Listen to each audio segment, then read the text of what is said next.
I'll get myself together here just in a second.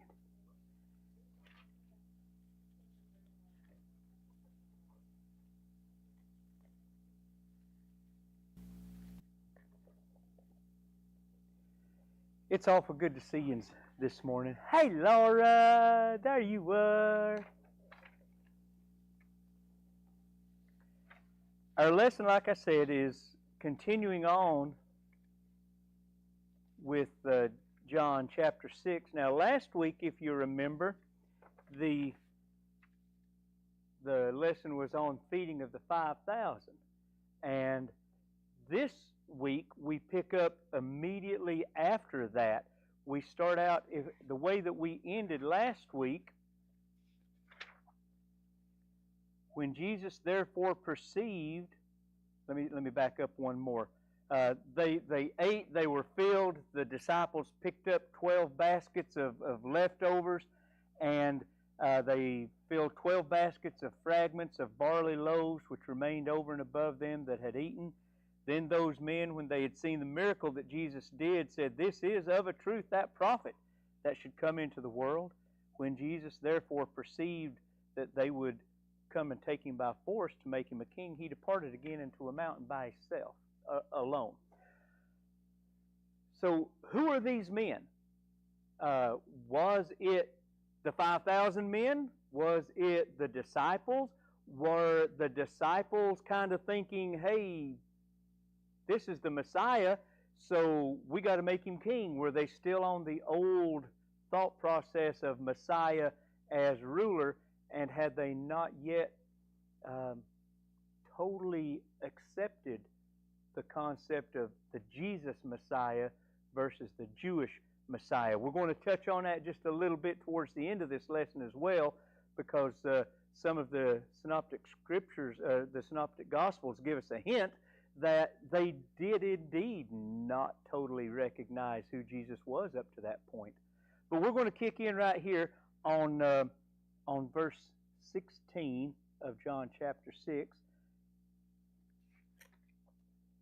And when even was now come, his disciples went down to the sea, and entered into a ship, and went over the sea towards Capernaum.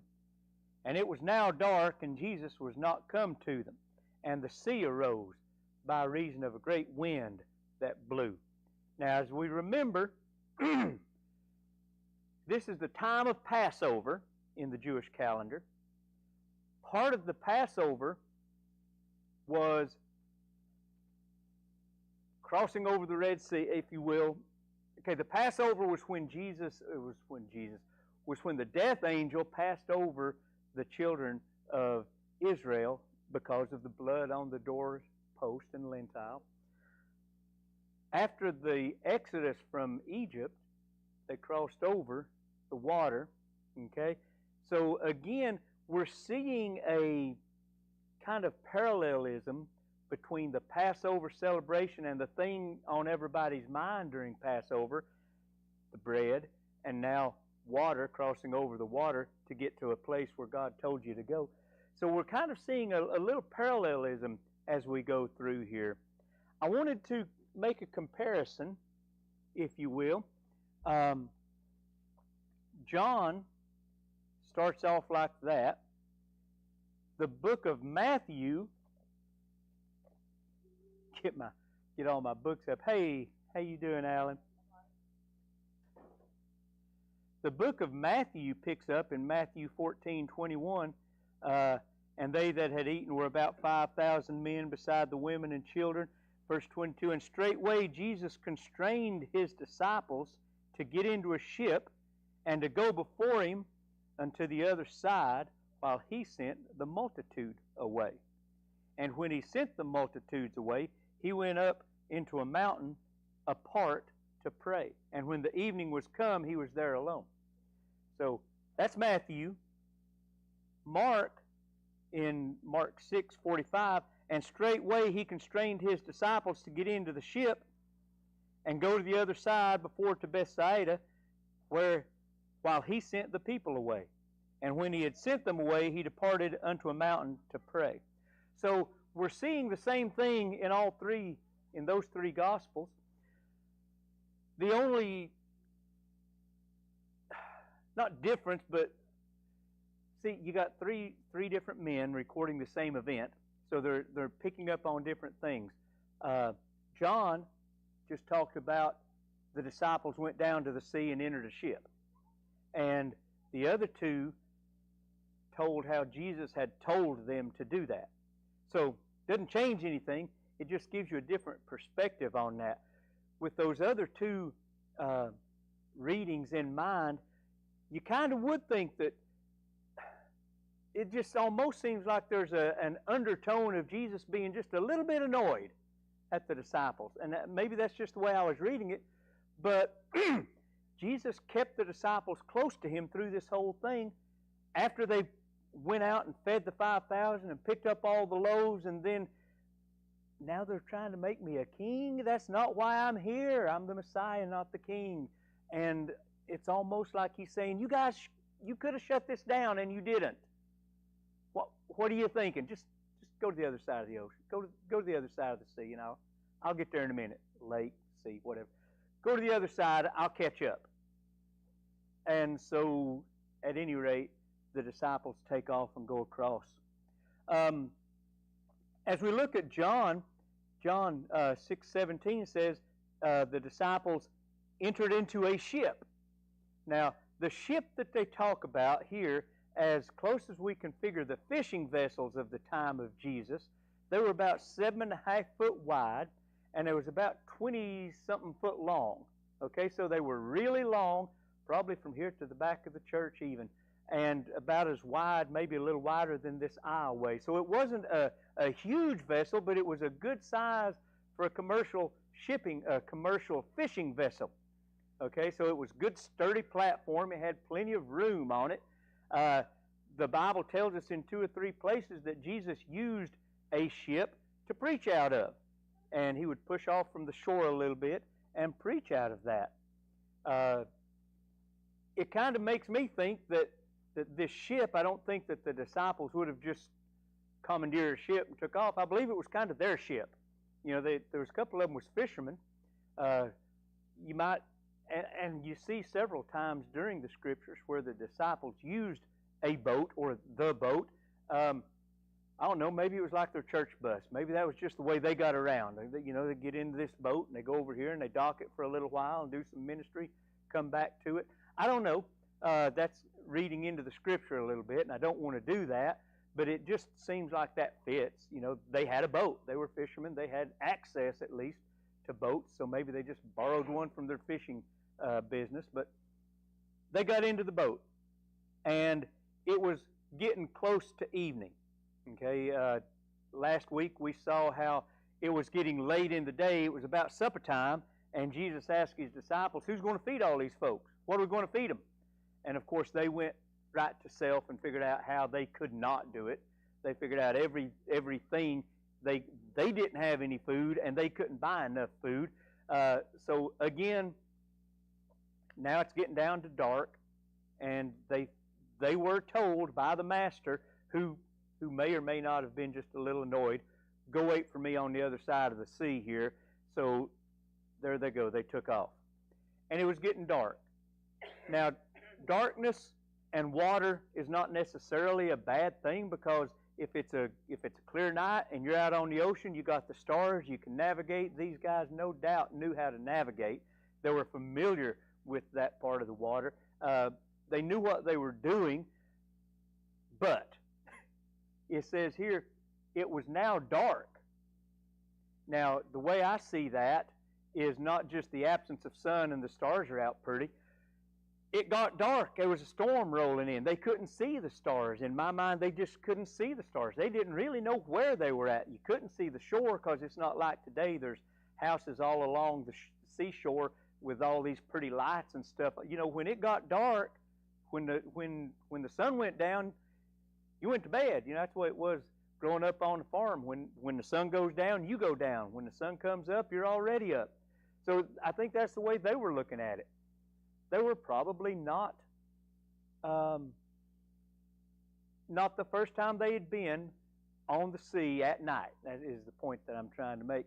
But what happened was, it got dark. They couldn't see the stars. They couldn't navigate, couldn't see where they were at. Now, I don't know if you've ever been outside at night and it was dark.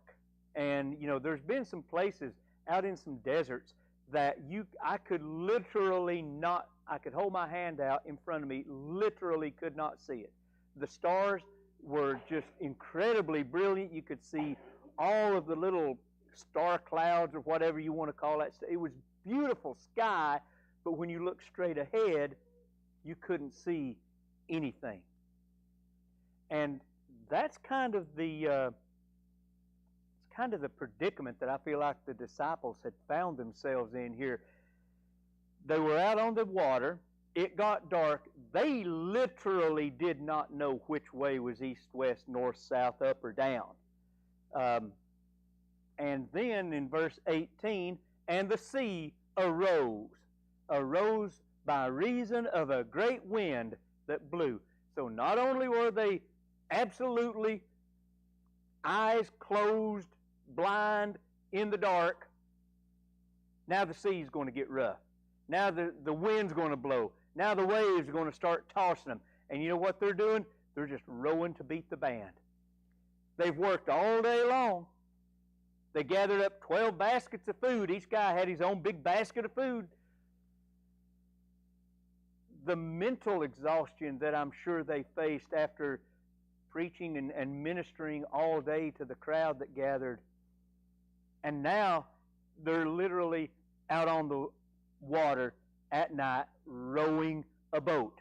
And like I said, that boat, just imagine the boat being the size of the aisleway here. And best case scenario, you got 6 folks on each side trying to move that thing through a storm. Okay, so it wasn't a pretty thing. It wasn't an enjoyable little, let's row across the lake to the island and have a nice little picnic. They were in trouble. They were in trouble. The wind was blowing, the waves, no doubt, breaking over the ship. I'm sure they were drenched. If there was a sail, I'm sure it was absolutely useless, and you wouldn't put up a sail in a storm anyway. So they just had no really hope except just keep rowing and hope for the morning. Okay? And you know what? This didn't take them 20 or 30 minutes either. They were out there for a minute. But Jesus was on the mountain praying. See what happened? Jesus was on the mountain praying. They were out on the stormy sea, and Jesus was alone on the mountain. Now, when Jesus gets alone somewhere, he's not alone, is he? When Jesus got alone in the wilderness, he was ministered to by the angels. When he was alone in the wilderness, what was he doing? Fasting and praying. He was talking to God. He was talking to his daddy. They were just having a good old time walking around, you know. And God was ministering to the earthly form Jesus, and he was communing with his God. He was communing with his Father. Were there people around? No. In that sense, he was alone, but he wasn't alone. He wasn't lonely, I guess we could say it like that. He had the comfort that he needed. Now, contrast what was going on here. Jesus, all day long, had been preaching. He had been throwing down this sermon, and then he had miraculously fed 5,000 men, plus their women and children, and he had a good day. And it was an amazing day at church for Jesus. So when he went alone up into the mountain, he was like, I'm convinced that he was like, Father, wasn't this an amazing day? Didn't we have this great day? And didn't all these people hear your word? Didn't all these people see you and your miracle at work here? Don't you think that he said, God, you know, it's just like when we fed them in the wilderness. They got to eat bread that we made. And the disciples, though, on the other hand, were like, oh my golly, this day I thought would never end. And then we had to go out and feed everybody. His sermon went over. He never should have preached out. He lost him after 15 minutes. He never should have talked all day long. And then we had to feed everybody and then gather it up. What are we going to do with all these baskets of stuff, John? I don't know, Peter. We can't eat them all. But wait, now I got to go to Capernaum? You want me to get in the boat and go to? Okay, we're going, Jesus. See, you can contrast the men were still looking at things through their earthly eyes, through their mortal, why have I got to work so hard?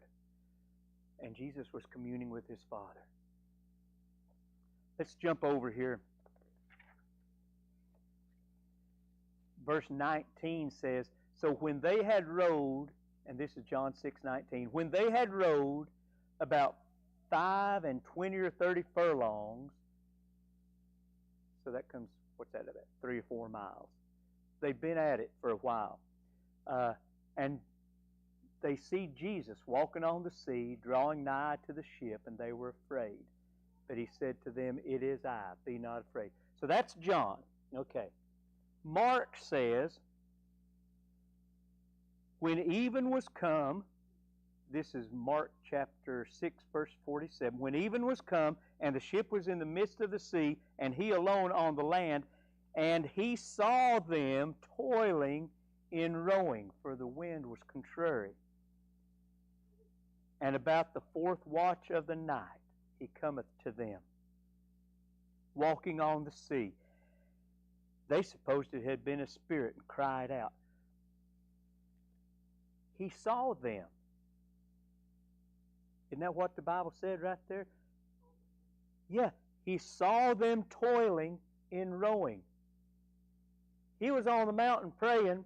They were in the middle of the ocean, not ocean, but they were in the middle of the sea in a storm. Did he look out of the mountain and see them out there having a hard time? No, he did not. He saw them because God showed him, because he was talking to God. I wonder if it was something like this. They're having this great conversation and about the amazing things that happened. Jesus was getting fed after having fed all of the people.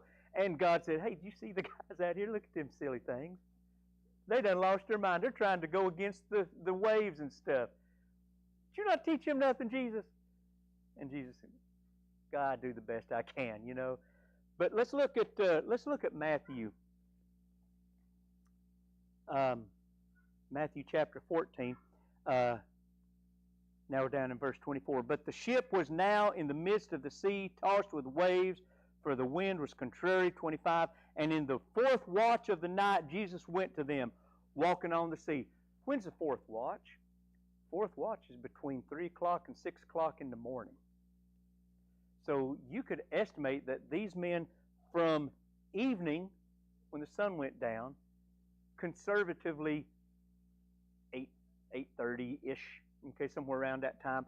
I don't think they did daylight savings time. So anyway, from dark until about an hour before sunrise. You figure conservatively 6 to 8 hours. Rowing against the waves. Weaves? No, waves. Rowing against the waves. Mindy's going, yep, weaves. Rowing against the waves, fighting the storm, trying their best to keep the ship from sinking. Bail faster, John, the water's coming in. And Jesus lets them do that all night long. You know what they did not do one time in the Scriptures? It is not recorded that they cried out or prayed or asked for help. They were going to, by golly, do it on their own. Jesus told us to get to the other side, and by Ned, we're going to do it. We're the sons of thunder. I'm the great physician. You know, on their own. They're going. So about an hour before sunrise, Jesus said, all right, good talk to you, Daddy. I'm going to go take care of these dingbats out here before they drown. So here he goes. He goes out to them. All 3 Gospels record discord. Listen at me. All 3 of these, listen to what I say, not those words. All 3 of these Gospels record Jesus going out and walking on the sea. He does it a little differently in some of them. John says they see Jesus walking on the sea. and drawing nigh into the ship, they were afraid. And they were afraid. They look out, there's a storm. It's black. It's dark. The waves. They saw Jesus. How? How did they see Jesus? Well, I don't think it's even because they were looking for him. I think that Jesus revealed himself to them so they could see him, same as he does today by the Holy Spirit. Maybe it was the glory of God shining through Jesus and piercing the darkness and piercing the storm and through all of the danger and the storm. And I just wonder if the demons got a hold of this and said, we can wipe out the whole lot right now. Let's get them. Let's get them. Who knows? Maybe they were out there kicking the water a little bit as it went. But at any rate, there was a big storm, and they saw Jesus. And he was coming towards them. And they were so happy to see him. No, they were afraid. Why were they afraid? Maybe they didn't recognize him. Let's look at this in some of these other ones here. Mark.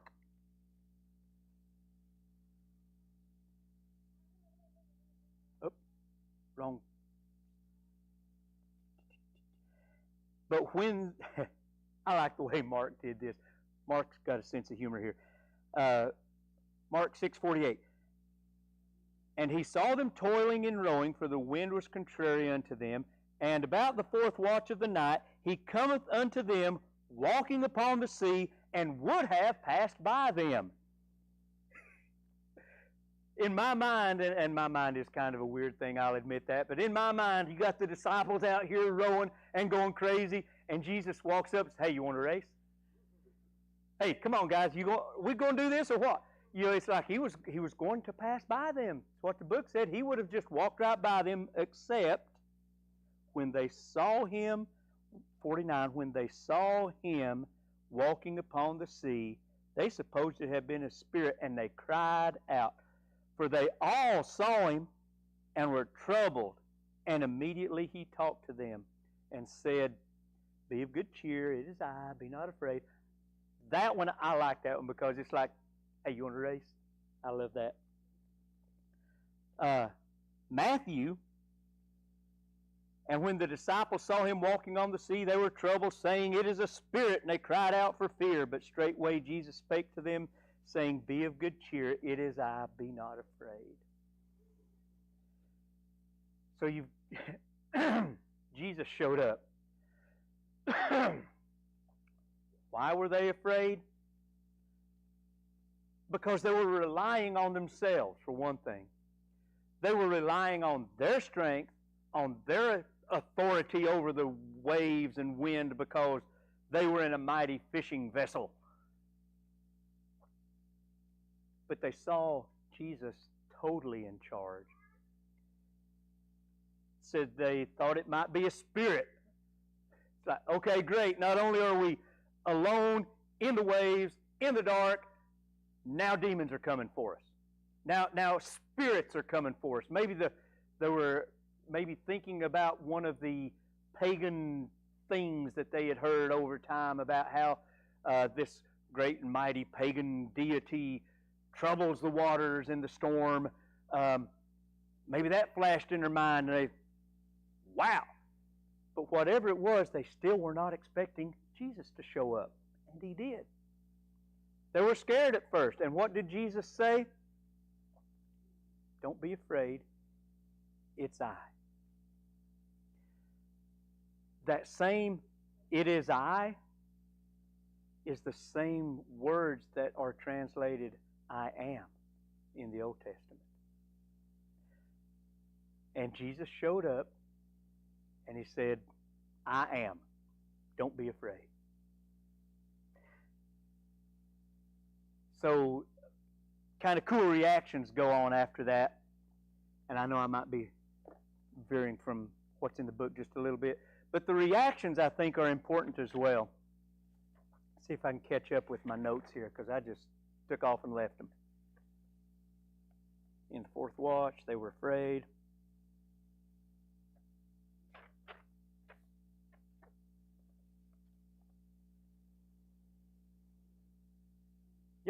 Right where I need to be. So the reaction to Jesus showing up, you got 2 or 3 different reactions here. I see now why the pulpit's got 3 different levels, so you can put 3 different things up there. In John 21 says, and they willingly received him into the ship. They were happy to have Jesus. Come on, Jesus, get on the boat. Get on the boat, Jesus. And immediately the ship was at the land whither they went. Soon as Jesus got on the ship, according to John, the ship was no longer in the midst of the turmoil. They were on the other side. Immediately, that's what it said right there. Immediately, the ship was at the land whither they went. So when Jesus got on the ship, John records, we were there. It was done. Boom. We're where we were headed to begin with.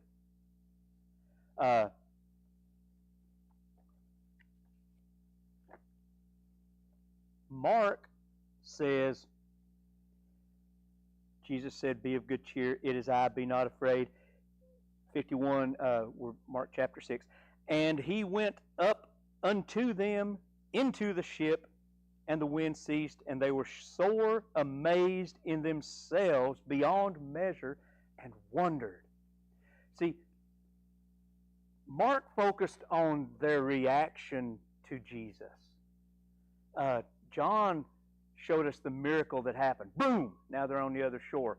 Mark said, once he got into the boat, we were amazed. It was incredible. He was telling you how I felt. When Jesus got in the boat, it was like, wow, I couldn't explain how I felt when Jesus got in the boat. I was amazed beyond measure. I wondered, I couldn't comprehend what was going on. That was Mark.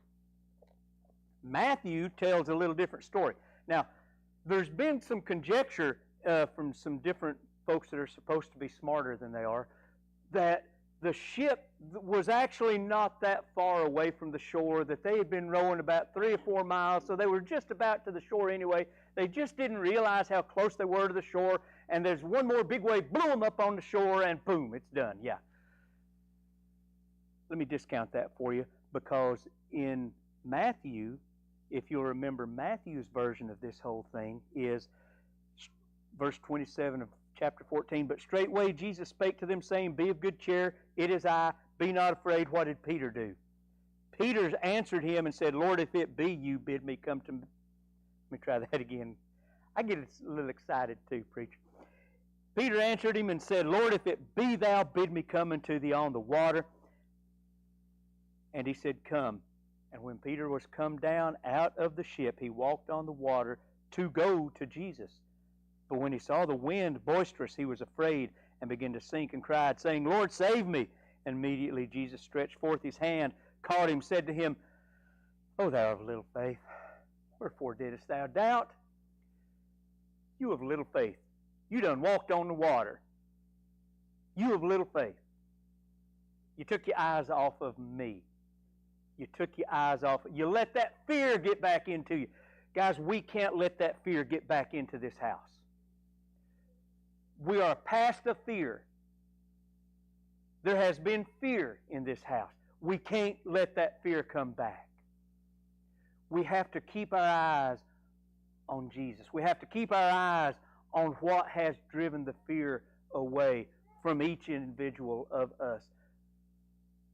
We have to keep our eyes on Jesus, else we're going to sink back into the storm. And that's not where we want to be.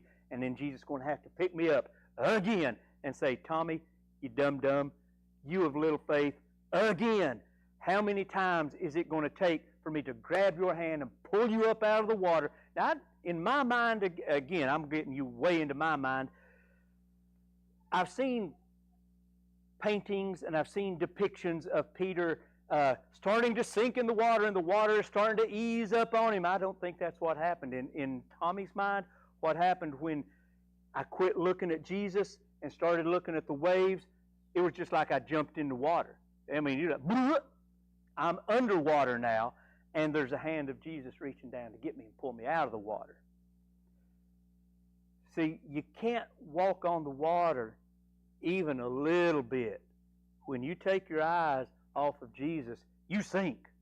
And it's like a rock. It's not like a boat slowly sinking. You're done. You're gone. You're down. And the waves are still there, and the wind is still blowing, and you're in the wave pool at the deep end, and you can't catch air, and you know you're in trouble.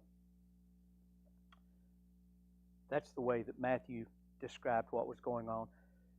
It was deep enough that Peter was going to drown had Jesus not picked him up. If they had been close to a shore and he had sunk, he's like, oh, okay, I'm just up to my knees. I'm good. Don't worry about it, Jesus. That's not what happened. That's not what happened. They were in the midst of the storm, in the midst of the water. Down he went. Jesus saved him, which takes me back to John's account. And immediately the ship was at land whither they went. When our fear takes over, and things, look, I get scared. I get scared a lot more than I want to admit. There have been times in my life where I was literally scared to a point of flight or fight. Okay, I either got to run away or fight my way out of this. Fear is a real thing. Absence of fear is not courage. It is. Absence of fear is mental problems. If nothing scares you, then you got issues. You have way bigger opinion of yourself than nature does. I'll guarantee that. Some things should scare us. There should be a healthy fear. I've got a healthy fear of being up high on things because I know if I fall off of something and I'm way up high, when I stop falling, I'm going to either hurt or splat, and neither one is a good, is it, Joe? Neither one of those are good scenarios. When you come from higher than you're supposed to be and stop suddenly, you should be afraid, okay? You should be afraid of certain things. Going really, really fast on really curvy roads is something you should be afraid of. It's okay on a roller coaster because there's safety measures. You see where I'm going with this? Some things you should have a healthy fear of, but that fear that cripples you is being able to see what you should do, and this is the courage thing. It's facing your fears and continuing on. God, if I talk to them about getting saved, I've burned every bridge that I've had with them any other place. Then I'm just going to be that Jesus freak who only wants to talk about Jesus, and I really want to be the cool guy. God, if I go out and I witness to these people and they turn me down, that's really going to crush me. God, what if they run me off? See, these are things that we don't need to fear. Fear God and keep His commandments. But we can't let our past fears, what if I fall off the wagon? What if, God, I do that again? Some of our good fears, our stressors, if you will, keep us doing the things that God has called us to do. Because there are some things that I just do not want to go back to being. I just know I will not go back. By the grace of God, please keep me away from that. But now there's some things that I have to do to keep myself away from that, isn't there? I don't know where that came from. Let me catch up with my notes here.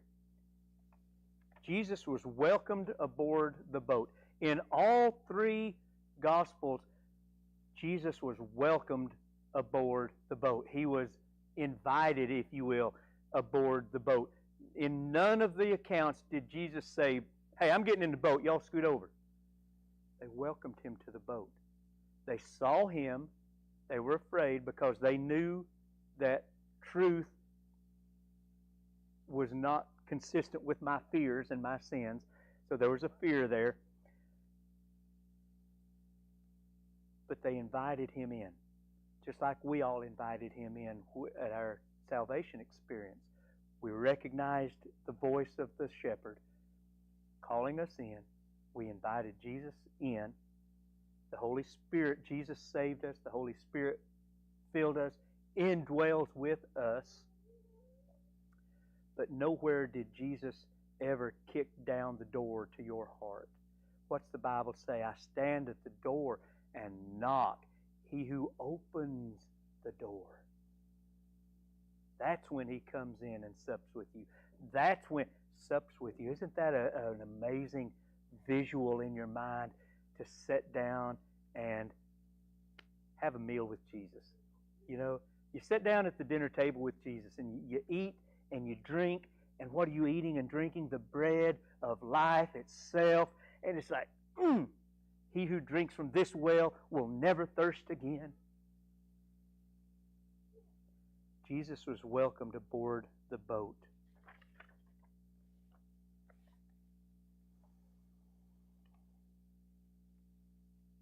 In all of the three, as soon as Jesus got in the boat, the danger was over. Two of the Gospels record the storm ceased, the winds quit. The other says, we're on the other shore. But in all the Gospels, when Jesus showed up, the danger was gone. Jesus still maintained control of the wind and the waves that he himself created. He had no fear of the wind and waves because he made them, and they obeyed him.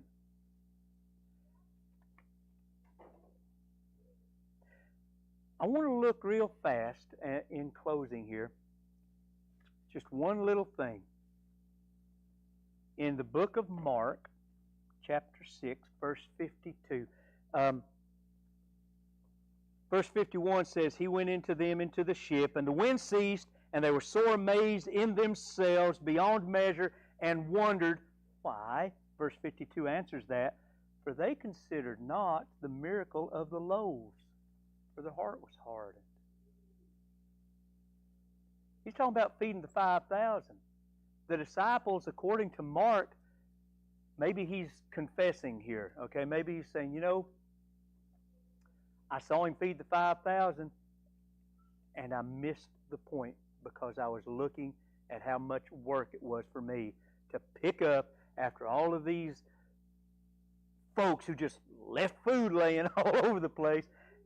We had to clean up the shoreline, got 12 big baskets worth of stuff, got to set the people all down, got to count all the people, got to keep... He was so... It's like the Mary Martha syndrome, right? Are you running around trying to do God's... Are you running around trying to do good things for God? Or are we following what God teaches us? Because I tell you what, the devil can show you 110 good things that you need to be doing for God. You can't be a Christian because you ain't doing this good thing for God. Who do you think you are? What did Jesus tell Mary? He told Martha, all of this stuff will wait. Listen to what I'm teaching you. Don't do good things. And please hear me correctly when I say this. Don't be so busy doing good things for God that you don't do what God tells you to do. Because there could be two different things right there. If you're doing good things for God, it's on your own understanding. I'm going to do this good thing for you, God. I want you to bless me for it, okay? As opposed to, hey, go over here and help this person in my name. See the difference? Okay, I'm supposed to hush now. Anybody have anything else to add? I appreciate you guys being here this week. I won't be here next week. I've got to take a bunch of kids to another Spartan race, but Stephen's going to bring the Sunday school lesson next week. All right? It's so good to see you guys. Thank you so much for coming out. Bless your heart.